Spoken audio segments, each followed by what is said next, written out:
स्वच्छ अमृत महोत्सव तथा स्वच्छ सर्वेक्षण पुरस्कार 2021 समारोह में प्रमुख रूप से उपस्थित आवास एवं शहरी कार्य मंत्री श्री हरदीप सिंह पुरी जी, छत्तीसगढ़ के मुख्यमंत्री श्री भूपेश बघेल जी, सिक्किम के मुख्यमंत्री श्री प्रेम सिंह तमांग जी, आवास एवं शहरी कार्य राज्य मंत्री श्री कौशल किशोर जी, अंडमान तथा निकोबार के उपराज्यपाल एडमिरल श्री डी.के. जोशी जी, सभी राज्यों के उपस्थित मंत्रीगण, जनप्रतिनिधिगण, स्वच्छता अभियान से जुड़े वरिष्ठ अधिकारीगण, गणमान्य अतिथियों, देवियों और सज्जनों, इस महोत्सव तथा पुरस्कार समारोह में भाग लेकर मुझे अत्यंत प्रसन्नता हो रही है।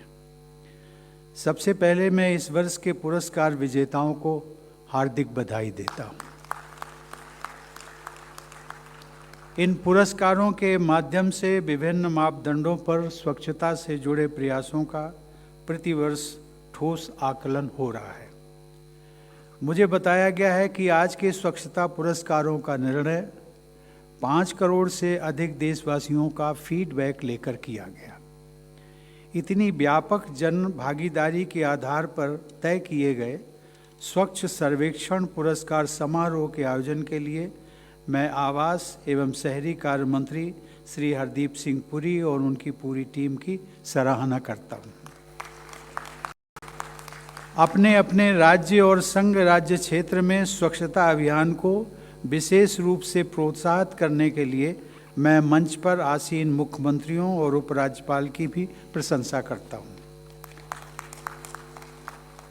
देवियों और सज्जनों, इस वर्ष के स्वच्छ सर्वेक्षण पुरस्कारों का विशेष महत्व है, क्योंकि इस साल हम आज़ादी का अमृत महोत्सव भी मना रहे हैं।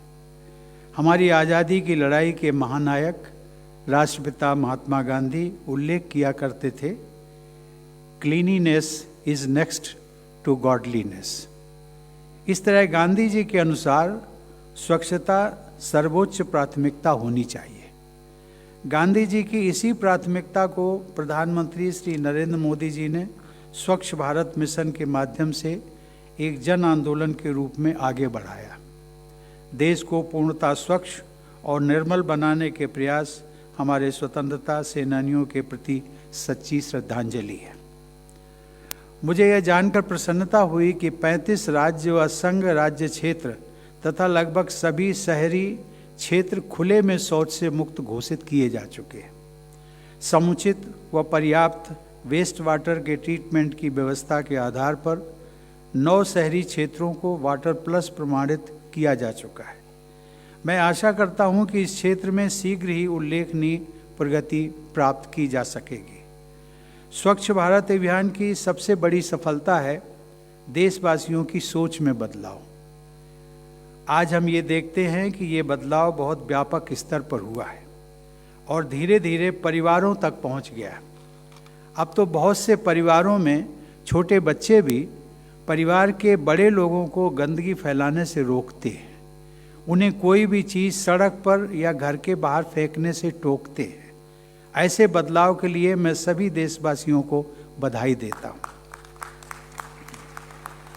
स्वच्छता अभियान की सफलता के लिए मैं सफाई मित्र और सफाई कर्मी भाइयों बहनों की विशेष रूप से सराहना करता हूँ। आज से ही कुछ दिनों पहले राष्ट्रपति भवन में मुझे भरतपुर राजस्थान में वाल्मीकि परिवार में जन्मी और बचपन से ही सफाई के काम में योगदान देने वाली श्रीमती उषा चौमड़ को पद्मश्री से सम्मानित करने का अवसर प्राप्त हुआ था। वे आजकल सुलभ इंटरनेशनल सोशल सर्विस ऑर्गेनाइजेशन के अध्यक्ष पद को सुशोभित कर रही हैं। उन्होंने अभाव, असमानता और कुरीतियों से लड़कर सफल होने का आदर्श उदाहरण प्रस्तुत किया है। उनकी जीवन गाथा से अनेक देशवासी, विशेषकर हमारी बेटियां, प्रेरणा प्राप्त कर सकते हैं। इस वर्ष इंदौर शहर ने लगातार 5वीं बार प्रथम स्थान प्राप्त किया है। पूरे देश में प्रथम स्थान प्राप्त करना तो सराहनीय है ही, पर उस स्थान को निरंतर बनाए रखना उससे भी अधिक प्रशंसनीय है। मैं चाहूँगा कि लगातार अच्छा प्रदर्शन करने वाले शहरों की बेस्ट प्रैक्टिसेस को अधिक से अधिक प्रसारित किया जाए। सभी अर्बन लोकल बॉडीज़ के प्रदर्शन का आकलन करने के अनेक मापदंड होते हैं। मैं समझता हूं कि उनके प्रदर्शन का आकलन करते समय स्वच्छता के मापदंड को प्राथमिकता देनी चाहिए। देवियों और सज्जनों, हमारे सभी देशवासी सुरक्षा व गरिमा के साथ जीवन बिता सकें, इसके लिए भी स्वच्छता की सुविधाओं का होना अनिवार्य है। मुझे ये जानकर प्रसन्नता हुई कि दिव्यांगों और ट्रांसजेंडर्स की सुविधा के लिए भी विशेष स्वच्छता सुविधाएं विकसित की गई हैं। स्वच्छता मिशन से महिलाओं की जीवन शैली और स्वास्थ्य में सकारात्मक परिवर्तन हुए हैं। हमारी बेटियों और बहनों को पहले की अपेक्षा कहीं अधिक सुविधा और सुरक्षा उपलब्ध हो रही है। यह उल्लेखनीय है कि सामान्य जनता ने बहु बेटियों के लिए निर्मित शौचालयों को इज्जत घर का नाम दिया है। हमारे सफाई मित्रों और स्वच्छता कर्मियों ने कोविड महामारी के दौरान भी निरंतर अपनी सेवाएं प्रदान की। संवेदनशील सरकार यह सुनिश्चित करने के लिए प्रतिबद्ध है कि असुरक्षित सफाई प्रथाओं के कारण किसी भी सफाई कर्मचारी की जान जोखिम में ना पड़े। मुझे बताया गया है कि कल ही मनाए गए विश्व शौचालय दिवस के अवसर पर आवास और शहरी कार्य मंत्रालय, जल शक्ति मंत्रालय और सामाजिक न्याय एवं अधिकारिता मंत्रालय ने इस दिशा में संयुक्त रूप से पहल की है। आवास और शहरी कार्य मंत्रालय द्वारा 246 शहरों में चलाया गया सफाई मित्र सुरक्षा चैलेंज एक सराहनीय पहल है। इस चैलेंज का उद्देश्य सीवरों और सेप्टिक टैंकों की मानव यानी मशीन से सफाई को बढ़ावा देना है। मैं आवास और शहरी कार्य मंत्रालय को सुझाव देना चाहूँगा कि मशीन से सफाई की सुविधा सभी शहरों में उपलब्ध कराई जाए। मैनुअल स्कैवेंजिंग अर्थात मनुष्य द्वारा मैला ढोना एक सर्वनाक प्रथा है, जिसको रोकने की जिम्मेदारी केवल सरकार की नहीं है बल्कि पूरे समाज और सभी नागरिकों की भी है। देवियों और सज्जनों, सॉलिड वेस्ट मैनेजमेंट यानी ठोस कचरे का प्रबंधन, प्रभावी प्रबंधन शहरों को स्वच्छ रखने के लिए अनिवार्य होता है। मुझे बताया गया है कि 2014 में स्वच्छता अभियान की शुरुआत से पहले केवल 18% ठोस कचरे का निस्तारण वैज्ञानिक रूप से किया जाता था, जो अब लगभग 4 गुना बढ़कर 70% हो गया है। पिछले महीने 1 अक्टूबर को प्रधानमंत्री द्वारा स्वच्छ भारत मिशन अर्बन 2.0 का शुभारंभ किया गया, जिसका लक्ष्य सभी शहरों को सन 2026 तक कचरा मुक्त बनाना है। यह जाहिर है कि कचरा मुक्त शहर के लिए ज़रूरी है कि घर, गलियां और मोहल्ले कचरा मुक्त रहें। इस अभियान की सफलता की जिम्मेदारी भी सरकार के साथ साथ सभी नागरिकों की भी है। हमें यह सुनिश्चित करना होगा कि सभी लोग घर पर ही गीले और सूखे कचरे को अलग अलग करके रखें।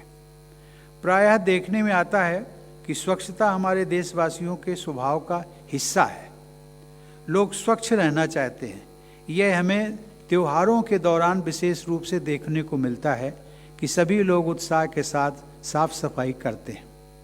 मैं जब बिहार का राज्यपाल था तब मैं ये देखकर बहुत प्रभावित हुआ कि छठ पूजा के समय गांव शहर के लोग स्वयं ही गलियों और सड़कों की साफ सफाई करते हैं और सफाई कर्मचारियों की भी ज़रूरत नहीं पड़ती। यदि साफ सफाई के प्रति यही उत्साह वर्ष पर्यंत बना रहे तो हमारे गांव और शहर स्वच्छता की मिसाल बन सकते हैं। देवियों और सज्जनों, पर्यावरण संरक्षण भारत की परंपरागत जीवन शैली का अभिन्न अंग रहा है। हमारे आदिवासी भाई बहनों के जीवन में ये आज भी देखा जा सकता है। अब एक बार फिर विश्व स्तर पर पर्यावरण संरक्षण पर जोर दिया जा रहा है। इसके लिए संसाधनों को रिड्यूस, रीयूज और रिसाइकिल करने पर बल दिया जा रहा है। वेस्ट टू वेल्थ की सोच को कार्य रूप देने के अच्छे उदाहरण सामने आ रहे हैं। ऐसे उद्यमों से ग्रीन एंटरप्राइज और ग्रीन एम्प्लॉयमेंट में भी वृद्धि हो रही है। इन क्षेत्रों में अनेक स्टार्टअप्स सक्रिय हैं। इन क्षेत्रों में रुचि लेने वाले उद्यमियों को प्रोत्साहित करने तथा उनमें निवेश बढ़ाने के लिए समुचित योजनाएं विकसित की जा सकती हैं। देवी और सज्जनों, एक आकलन के अनुसार भारत की शहरी आबादी जो सन 2014 में लगभग 41 करोड़ थी, वह 2050 तक लगभग 81 करोड़ से भी अधिक हो जाएगी। परिणाम स्वरूप शहरी स्वच्छता की विशाल चुनौतियों को ध्यान में रखकर भविष्य की हमारी तैयारी होनी चाहिए। विश्व समुदाय में भारत की पहचान एक और अधिक साफ सुथरे देश के रूप में हो, यह सभी देशवासियों का प्रयास होना चाहिए। साफ सुथरे देश की छवि बनने से भारत में अंतर्राष्ट्रीय पर्यटन को बढ़ावा मिलेगा। हम देखते हैं कि इन स्थानों में ऐतिहासिक और सांस्कृतिक महत्व तथा आवागमन की सुविधाओं के साथ साथ साफ सफाई रहती है, वहाँ लोग अधिक संख्या में जाना चाहते हैं। स्वच्छता के आधार पर ही स्वस्थ और समृद्ध राष्ट्र का निर्माण संभव है। इसलिए ये अनिवार्य है कि स्वच्छ भारत मिशन अर्बन 2.0 के सभी लक्ष्य समयानुसार प्राप्त किए जाएं। इस मिशन की भावना को एक गीत में पिरोया गया है, जिसे इस समारोह में हम सब ने सुना भी है। मैं आशा करता हूँ कि शहरी स्वच्छ भारत मिशन के गीत में व्यक्त बदले पुरानी आदत, दिखे नए भारत का चेहरा तथा हर धड़कन है स्वच्छ भारत की, यह भावना सामान्य जनमानस में अपना स्थान बनाएगी और इस प्रकार स्वच्छ, स्वस्थ और समृद्ध भारत 21वीं सदी के विश्व समुदाय में अपना यथोचित गौरव हासिल करेगा। मैं पुनः आप सभी पुरस्कार विजेताओं को बधाई देता हूँ और आपके उज्जवल भविष्य की शुभकामना देने के साथ साथ यह अपेक्षा करता हूँ कि आप सब देश में स्वच्छता अभियान के राजदूत बने। जो पुरस्कार आपको मिले हैं, उन पुरस्कारों ने आप सबको एक जिम्मेदारी भी दी है और वो जिम्मेदारी है कि आप सब लोग देश में स्वच्छता अभियान के राजदूत बने, ताकि आपको मिले इन पुरस्कारों की और भी अधिक सार्थकता व उपयोगिता सिद्ध हो सके। मुझे विश्वास है कि स्वच्छता अभियान को और अधिक प्रभावी बनाने में सरकार आपकी हर संभव सहायता करेगी। धन्यवाद। जय हिंद।